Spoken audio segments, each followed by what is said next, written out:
انہوں نے ہمت کی اور اٹھ کر سارے کمرے کی کھڑکیاں بند کرنی شروع کر دیں۔ ساتھ ساتھ وہ کلمہ بھی پڑھتی جا رہی تھیں۔ انہوں نے باقی لڑکیوں کو بھی یہی تلقین کی، مگر چند لڑکیاں جو ان کے ہی گروپ میں تھیں ان کے سوا اور کسی نے بھی ان کی تاکید پر عمل نہیں کیا اور خوفزدہ نگاہوں سے باہر دیکھتے ہوئے رونا شروع کر چکی تھیں۔ اللہ، اب کیا ہوگا؟ ہم گھر کیسے جائیں گے؟ میرا تو گھر بھی اتنی دور ہے اور مجھے جانا بھی اکیلے پڑتا ہے، اور آج تو لگتا ہے کوئی رکشہ ٹیکسی بھی نہیں ملے گا۔ یا اللہ، میں اب کیا کروں؟ سمن موسم کے بگڑتے تیور دیکھ کر سب سے زیادہ پریشان ہو رہی تھی۔ اس کا گھر واقعی بہت دور تھا، اور دور تو مس شیلا کا بھی گھر تھا، بلکہ وہ دونوں ایک ہی علاقے میں رہتی تھیں، بس سیکٹر الگ الگ تھے۔ پریشان مت ہو، میم شیلا کے ساتھ چلی جانا تم، وہ تمہیں حفاظت سے تمہارے گھر پہنچا دیں گی۔ بس دعا کرو کہ وہ اس طوفان میں خیریت کے ساتھ کالج پہنچ جائیں کسی نہ کسی طرح۔ ارم نے اسے تسلی دی تو بھی میم کی خیریت کے لیے دعا گو ہو گئی۔ جیسے جیسے وقت گزرتا جا رہا تھا، موسم اور زیادہ خراب ہوتا جا رہا تھا۔ ماحول کی خوفناکی لمحہ بلمحہ بڑھتی جا رہی تھی، اور ایسے میں کمزور دل لڑکیوں کی دبی دبی چیخیں بلند ہونے لگی۔ وہ سب ایک دوسرے سے لپٹی بری طرح رو رہی تھیں۔ صرف چند لڑکیاں ہی ایسی تھیں جو اس صورتحال میں بھی خود پر قابو رکھتے ہوئے اپنے ساتھیوں کا حوصلہ بڑھانے کی کوشش کر رہی تھیں۔ اچانک آسمان نے ایک اور رنگ بدلا اور گہرے سیاہ بادلوں اور زوردار کڑک کے ساتھ تیز آنکھوں کو چندیاتی بجلی چمکنے لگی۔ بادلوں کی کڑک اور بجلی کی دھمک اس قدر زوردار تھی کہ پورے کالج میں نصفانی چیخیں گونج اٹھیں۔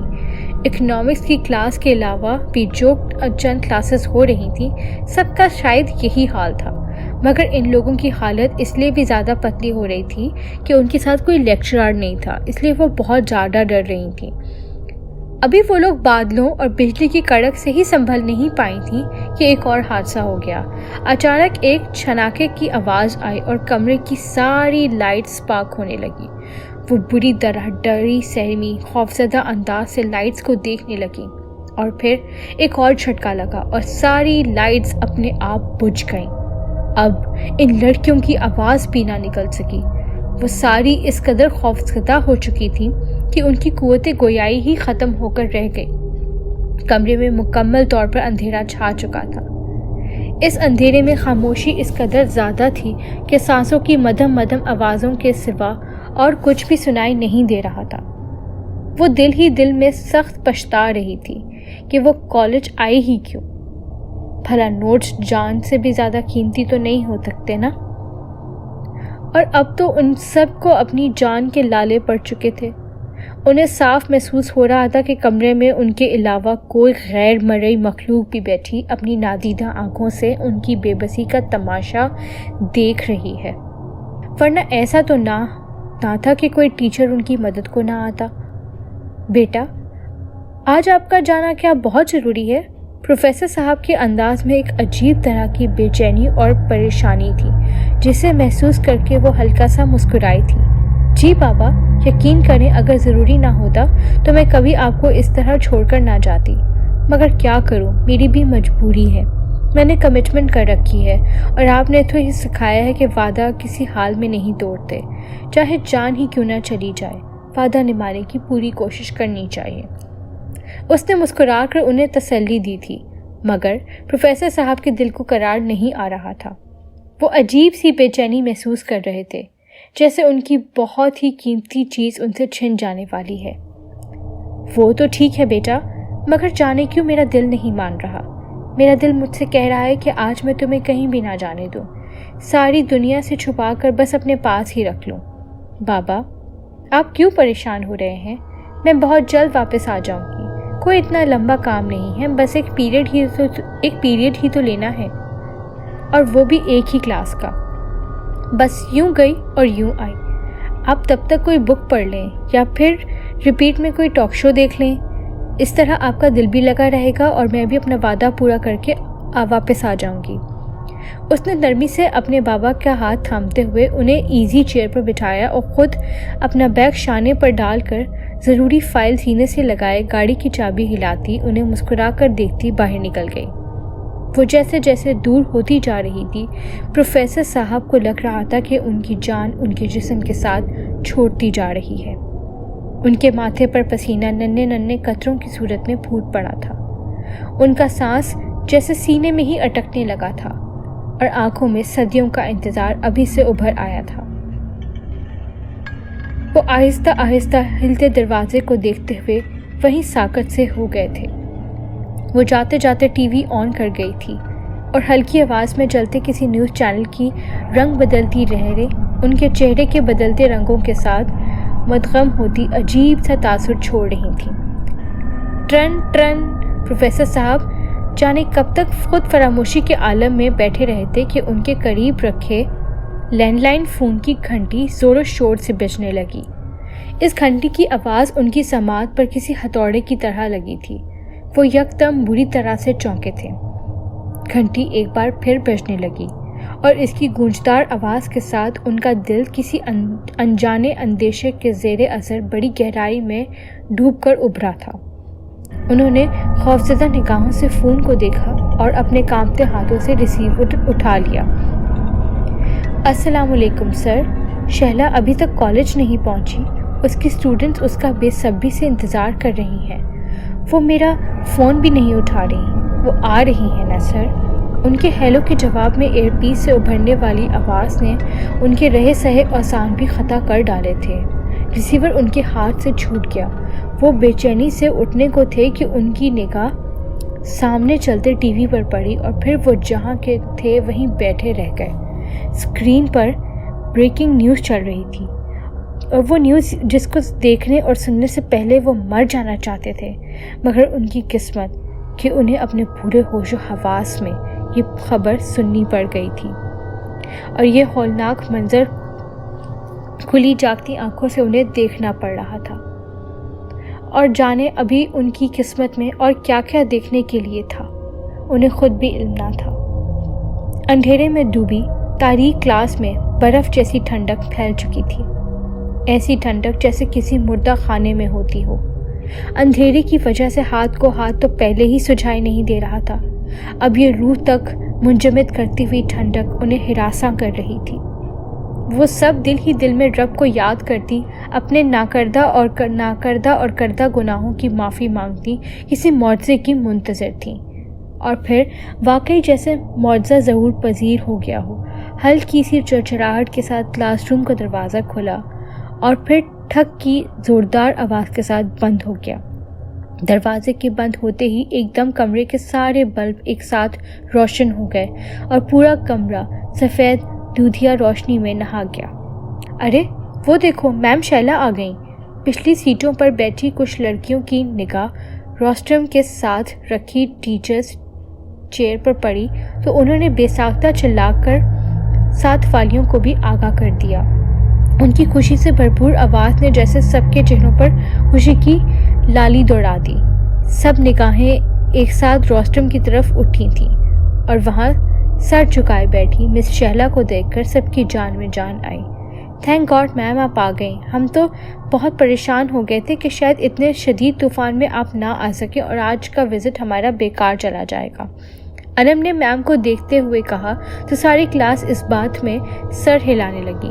میم شہلا نے اپنا جھکا سر اٹھا کے انم کو دیکھا تو انم کو ایک عجیب سا احساس ہوا۔ میم کے انداز بہت بدلے ہوئے تھے، ان کے چہرے پر پھیلی سنجیدگی اور بے رونقی کا احساس بہت عجیب تھا۔ وہ تو بہت خوش اخلاق اور ملنسار طبیعت کی مالک تھیں۔ ان کے دوستانہ رویے کی وجہ سے ہی تو سارے سٹاف کے ساتھ ساتھ طالبات بھی انہیں دل و جان سے پسند کرتی تھیں۔ ان کے چہرے پر ہر وقت ایک نرم سی مسکراہٹ رہتی تھی اور ذہانت سے بھرپور چمکدار سیاہ آنکھوں سے محبت کی نرم اور میٹھی لہریں نکل کر دیکھنے والوں کو ایک سحر میں جگڑے رہتی تھی۔ مگر اس وقت نہ تو ان کے چہرے پر وہ مانوس مسکراہٹ تھی اور نہ ہی آنکھوں میں زندگی کی بھرپور چمک اور محبت بھری کوئی لہر، مگر اس کی جگہ ایک نامعلوم سی اجنبیت اور سرد مہری پڑی تھی۔ اب آنکھوں میں زندگی کی کوئی رمق باقی نہیں تھی، مگر وہ پھر بھی زندہ تھی، ان سب کو دیکھ رہی تھیں انم کی نگاہ جیسے ہی ان نگاہوں سے ملی وہ جہاں کی تہاں کھڑی رہ گئی۔ اسے ایسا لگ رہا تھا وہ کسی غیر مرئی طاقت کے زیر اثر آ چکی ہے۔ میم شہلا نے کوئی بھی جواب دیے بغیر ایک فائل ان کی طرف بڑھائی۔ انم ٹرانس میں چلتی ہوئی ان کے قریب گئی اور وہ فائل ان سے لے لی۔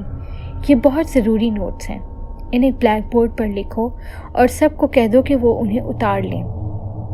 اگر تم لوگوں نے یہ 30 سوال اچھی طرح تیار کر لیے تو بہت اچھے مارکس سے پاس ہو جاؤ گی۔ لو اپنا کام شروع کرو اور جلدی کرنا، میرے پاس زیادہ وقت نہیں ہے، میں بہت مشکل سے مہلت لے کر آئی ہوں، جلدی کرو اب۔ یہ آواز بھی میم شہلا کی نہیں تھی، عجیب سرسراتی ہوئی دھیمی سی آواز جیسے کوئی نیند کے عالم میں بول رہا ہو۔ انم کی ہمت نہیں ہو رہی تھی کہ وہ دوبارہ میم شہلا کی چہرے کی طرف دیکھے۔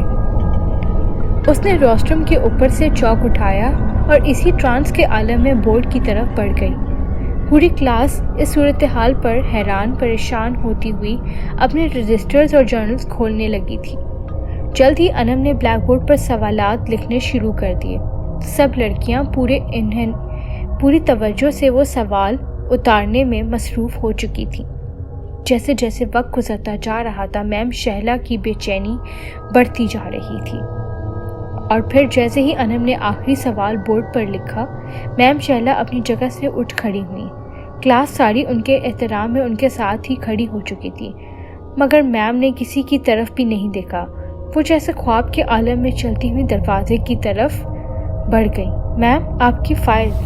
شہلا دروازے کے قریب پہنچ چکی تھی کہ انم جیسے ایک جھٹکے سے ہوش میں آئی۔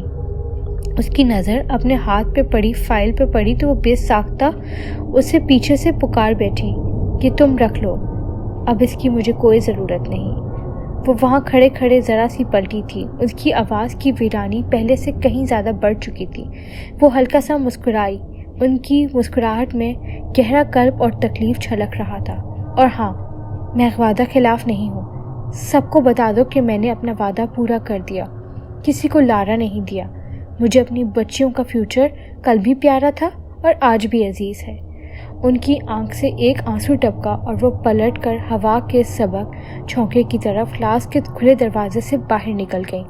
انم فائل ہاتھ میں لیے وہیں کی وہیں کھڑی رہ گئی۔ باقی کی لڑکیاں بھی دم بخود سی کھڑی آہستہ آہستہ ہلتے دروازے کو دیکھ رہی تھیں۔ انم تم نے کچھ سنا؟ تمہاری میم شہلا کی ڈیتھ ہو گئی۔ وہ آخری پیپر دے کر باہر نکلی تو سامنے سے آتی کنزا اس سے ٹکرائی۔ کنزا ان کی کلاس فیلو ضرور تھی مگر اس کے سبجیکٹ دوسرے تھے، اس لیے ان کی دعا سلام تو ضرور ہوتی تھی مگر گہری دوستی کبھی نہیں رہی تھی۔ اور اب اس کے منہ سے یہ ہولناک خبر سن کر انم کے ہاتھوں سے جیسے چیزیں گر گئیں۔ کیا؟ یہ تم کیا کہہ رہی ہو کنزا؟ میم شہلا کی ڈیتھ؟ کب اور کیسے؟ اور ہمیں کیوں نہیں پتہ چلا اس بات کا؟ انم کے پیچھے پیچھے سمن، طیبہ، فاطمہ اور ارم بھی آ کر کھڑی ہو گئیں اور ڈوبے دلوں اور اڑتے حواسوں کے ساتھ ان سب نے سوالوں کی بوچھاڑ کر دی۔ لو، مجھے کیا پتا کہ یہ واقعہ کب پیش آیا؟ میں تو یہ میم تابندہ کو میم فاخرہ کے ساتھ بات کرتے ہوئے سنا تھا تو سوچا کہ تم سے کنفرم کرتی ہوں۔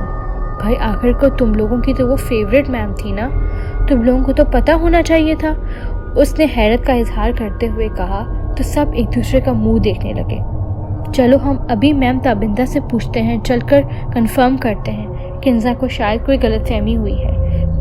ہاں بیٹا، یہ خبر سچی ہے، شہلا کی وفات ہو چکی ہے، وہ اب اس دنیا میں نہیں رہی، اور سب سے زیادہ دکھ کی بات یہ ہے کہ اس کے بابا بھی اس کے بعد زیادہ دن زندہ نہیں رہ پائے۔ چند دن پہلے ان کی بھی ہارٹ فیل سے ڈیتھ ہو گئی۔ میم تابندہ نے اسے اپنے بہتے آنسو ٹشو میں جذب کرتے ہوئے دکھ بھرے انداز میں کہا تو سب کی سب بے ساختہ رونے لگی۔ لیکن میم کب؟ یہ حادثہ کب اور کیسے ہوا اور ہمیں اس کی خبر کیوں نہیں ہوئی؟ ارم نے روتے ہوئے کہا تو اس کے ساتھ ساتھ سب میم کی طرف سوالیہ نگاہوں سے دیکھنے لگے۔ بس بیٹا، یہ اسی روز کا واقعہ ہے جس روز وہ تم لوگوں کو نوٹس دینے کے لیے آنے والی تھیں۔ وہ تو اپنے وعدے کی بہت پابند تھی، اسی لیے وقت پر ہی اپنے گھر سے نکل پڑی تھی، مگر وہ موت اس سے بھی زیادہ پنکچوئل ہوتی ہے، اور شہلا کا شاید وقت پورا ہو چکا تھا، اسی لیے اس کی موت نے اسے راستے میں ہی آن لیا۔ وہ غریب تو کالج پہنچ ہی نہیں سکی اور راستے میں ہی ٹریفک حادثے کا شکار ہو گئی۔ ہمیں بھی اس کی ڈیتھ کی خبر شام کو ملی تھی، اور پھر پرنسپل صاحبہ کے حکم پر ہم نے اس خبر کو آپ سب سے چھپا لیا، کیونکہ آپ سب شہلا کے ساتھ بہت کلوز تھے۔ ہمیں ڈر تھا کہ آپ کو یہ نیوز اس وقت دی جائے گی تو شاید آپ میں سے کئی اسٹوڈنٹس پیپر ہی نہ دے پائیں، اور اس طرح آپ کے پورے 2 سال ضائع ہو جاتے، جو کہ ہمیں بالکل بھی قبول نہ تھا اور نہ ہی شہلا کو قبول ہوتا۔ اس لیے بیٹا، ہم نے آپ سب سے آپ کی میم کی موت کی خبر کو چھپا لیا۔ میم فاخرہ نے افسردگی کے ساتھ انہیں مفصل جواب دیا تو وہ سب رونا دھونا بھول کر شاکڈ کے عالم میں انہیں دیکھنے لگی۔ یہ کیسے ہو سکتا ہے میم شہلا تو اس دن کالج آئی تھیں، انہوں نے ہمیں نوٹس بھی دیے تھے، اور یہ دیکھیے ان کی فائل بھی ابھی بھی میرے پاس ہے، وہ جاتے جاتے مجھے دے گئی تھیں۔ انم نے بے یقینی سے انہیں دیکھتے ہوئے کہا تو وہ انہیں مشکوک نظروں سے دیکھنے لگی۔ یہ کیا کہہ رہی ہیں آپ؟ شہلا اور کالج آئی تھی؟ ہم نے تو انہیں نہیں دیکھا۔ ویسے اس وقت ٹائم کیا ہو رہا تھا؟ کچھ یاد ہے آپ لوگوں کو؟ تابندہ نے بھی چونک کر انہیں دیکھا، وہ سب کی سب الجھی ہوئی دکھائی دے رہی تھی۔ میم یاد کریں، 1:20 پر آپ نے ہمیں آ کر بتایا تھا کہ میم شہلا گھر سے نکل چکی ہیں اور جلد ہی کالج پہنچ جائیں گی۔ پھر آپ چلی گئیں تو ایک دم زور کا طوفان آ گیا تھا، اتنا شدید طوفان ہم نے تو اپنی لائف میں نہیں دیکھا، اور پھر اچانک لائٹ بھی چلی گئی تھی۔ پھر جب لائٹ آئی تو ہم نے دیکھا کہ میم شہلا اپنی چیئر پر بیٹھی تھی۔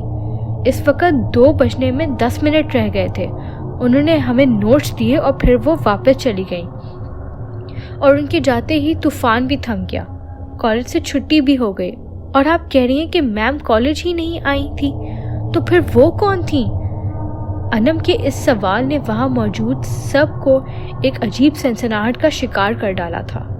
میم تابندہ اور میم فاخرہ بے یقینی سے اور خوف زدہ نظروں سے ایک دوسرے کو دیکھنے لگیں۔ ان سب کے رنگ سفید پڑنا شروع ہو گئے تھے، خوف اور دہشت سے ان کی آنکھیں پھٹ سی گئی تھیں۔ اپنے لیکچرار کا یہ حال دیکھ کر ان لڑکیوں کی سٹی بھی گم ہو گئی تھی۔ وہ سب کی سب بے دم ہو کر ایک ساتھ وہیں بیٹھتی چلی گئیں۔ 2:10 مگر وہ اس وقت آپ لوگوں کے پاس کیسے آ سکتی ہے بھلا؟